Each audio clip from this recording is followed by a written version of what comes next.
Yo, what is good, everybody? It is your boy Slice. You already know what time it is today, man. The Boruto 2 Blue Vortex Chapter 18 official chapter officially dropped today. So you know we're going to go ahead and cover it. But first things first, as we all know, TikTok was recently banned. And unfortunately, that really didn't have much to do with your boy Slice or this channel. But the third party after TikTok, which was CapCut, which is the video editor I use, I was just literally getting cold with that. Like, you all wouldn't have been able to tell how far I came with it because, you know, by the time I actually was cold with it, I already started this channel up and just was like messing around at that point. So, you know, that's how that went. But now I no longer have access to CapCut, so that does hurt a lot. So if the quality of my videos has dropped off, I do apologize. You know, when a solution comes for that, or I can find another party app or anything along those lines, man, you know, the quality will rise, but for the time being, please bear with me. All right, so diving into the chapter, I pretty much covered everything already in the previous video, so if you haven't done so, check that out already. Link will be down in the description below. But bro, I'm not gonna lie to you. After reading the official chapter, I'm pretty much at the point to where I'm like, don't get me wrong, I love the tech spoilers because I am very eager and curious to see what the chapter's about.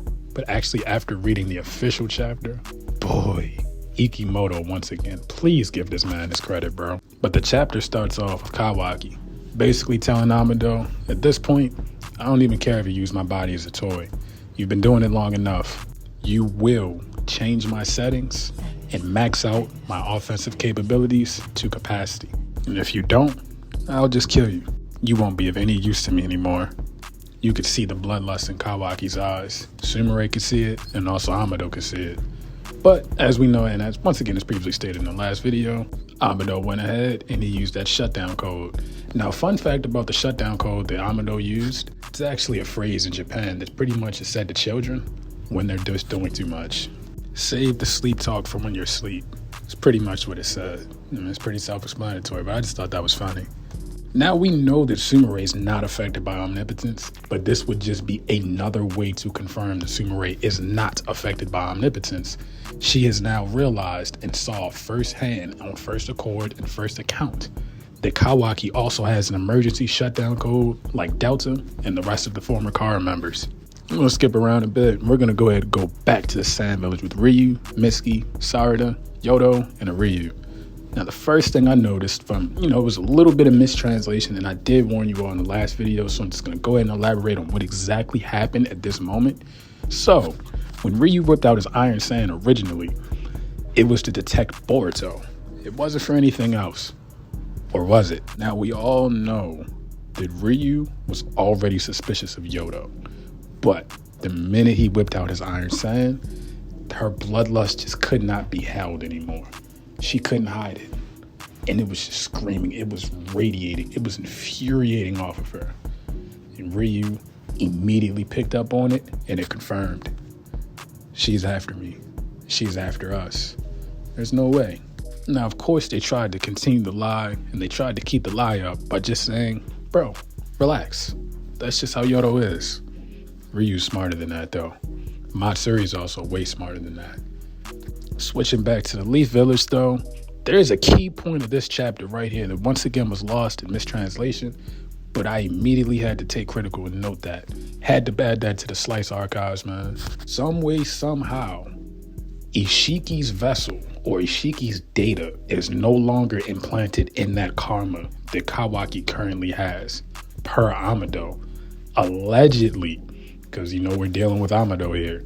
Allegedly, it's Akebi's data. Now, as we know, Amado has tried time and time and time again to resurrect Akebi. And every time, he just ended up with a different variation of Delta, meaning he could get her memories back. He could get the way she looks back. He could give her a physical body, but he could never reinstate her soul into said body.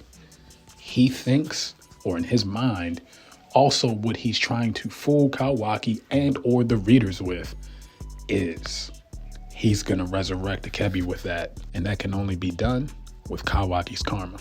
Kawaki, unfortunately, I hate to say it, he got some points from your boy Slice in this chapter, so he stood on business. He straight up told Amado, bro, if I give her this karma, and your daughter turns out to be an Otsutsuki, I will kill it. No exceptions. And you know Amado being Amado, put his perfect poker face on, probably about to light a cigarette as he was thinking this as well. What's the first thing he says? In the unlikely event that that does happen, do as you please. However, I will fight you with all of my might. Now, the first thing I thought is, bro, how does Amado even plan on fighting anyone within the strength stratosphere of Kawaki, Boruto, or anyone that's an Otsutsuki, or anyone on that level in general? But we all know Amado, man. And there's a lot of theories out there that a lot of people think Amado's really Shibai. So I don't know. But I feel as though that's foreseeing something with Amado in the future. There could be a potential future clash between Amado and Kawaki again. And it could even be fully powered offensive capability Kawaki versus whatever trick Amado has up his sleeve. I'm excited to see that, man. Amado then tries to double down again on why he doesn't necessarily feel as though Kawaki needs his offensive capabilities to the max power at this given moment. Yes, that would make him strong. Yes, it would make him the monster that Kawaki wants/thinks he needs to be in order to compete with the Claw Grimes.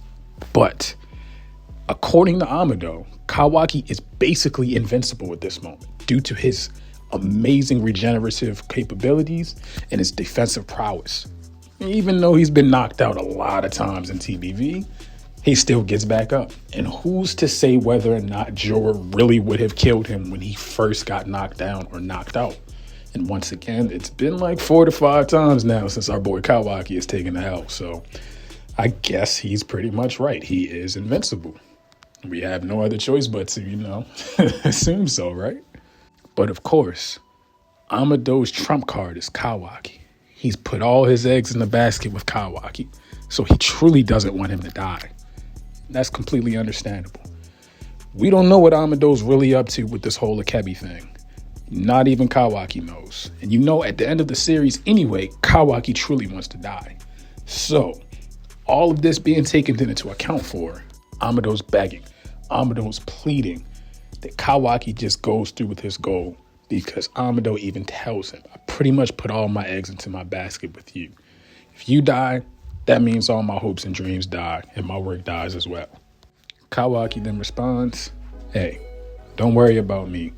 What I desire is not a chance of survival. It's just a chance to fight on par with them so I can do what I need to do.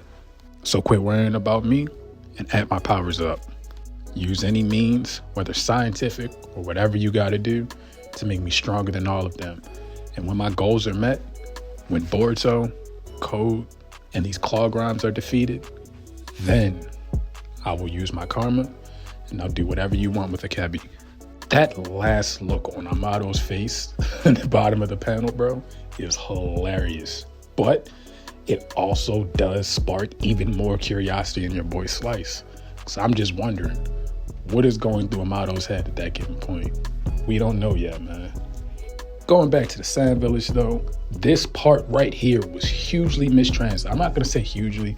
It really just was such a vague description in the original text translations that now that the official chapter is out once again, now we really know what they were talking about and what they intended. And bro, this was hilarious yet equally fire. 10 out of 10 humor once again and 10 out of 10 fire once again. Ryu broke the fourth wall, bro.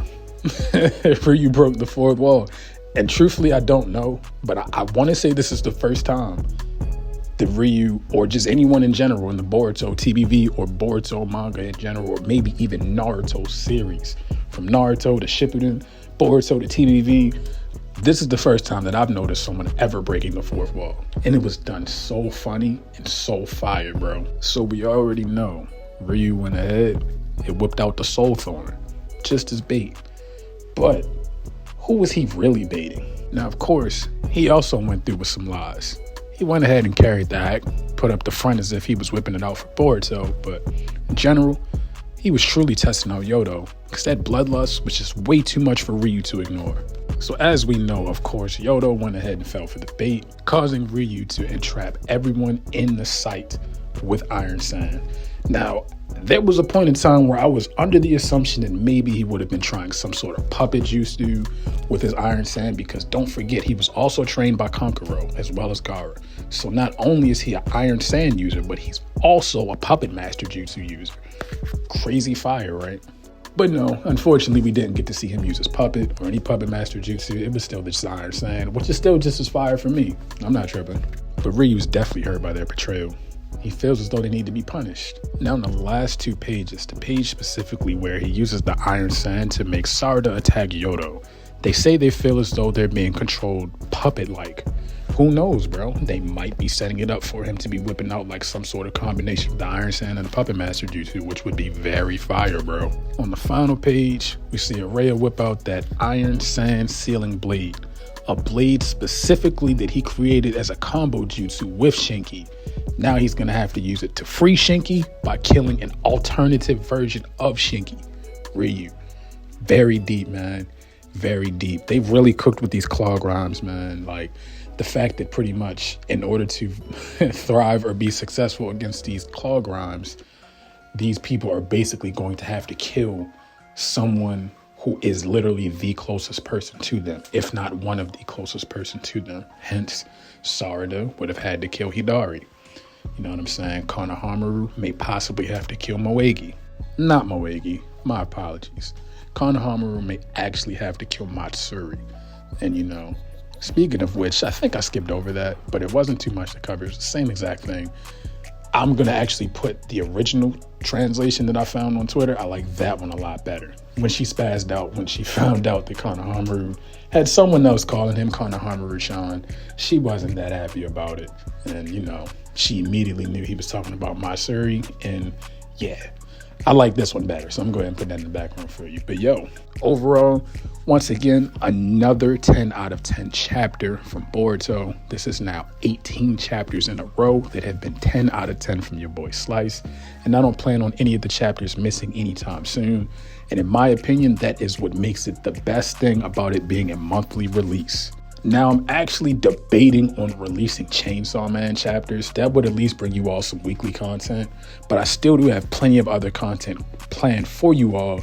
It's really just more so, I just got to get past my pride and my ego. I'm really just not liking my original video editor app being down, because I do edit everything myself.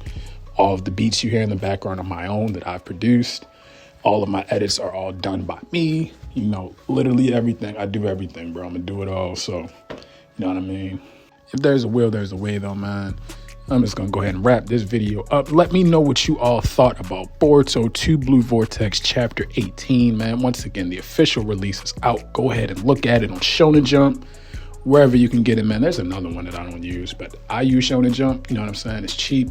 Literally don't even notice when it comes out of my account, and I love it, bro. Now, not every manga is on there, but every shonen manga is on there. You know, HD quality. Do what you want to do, man. But yeah, man. Once again, down in the comments, let me know what you thought about the chapter. Let me know if you're still disappointed that we have not seen Momoshiki yet.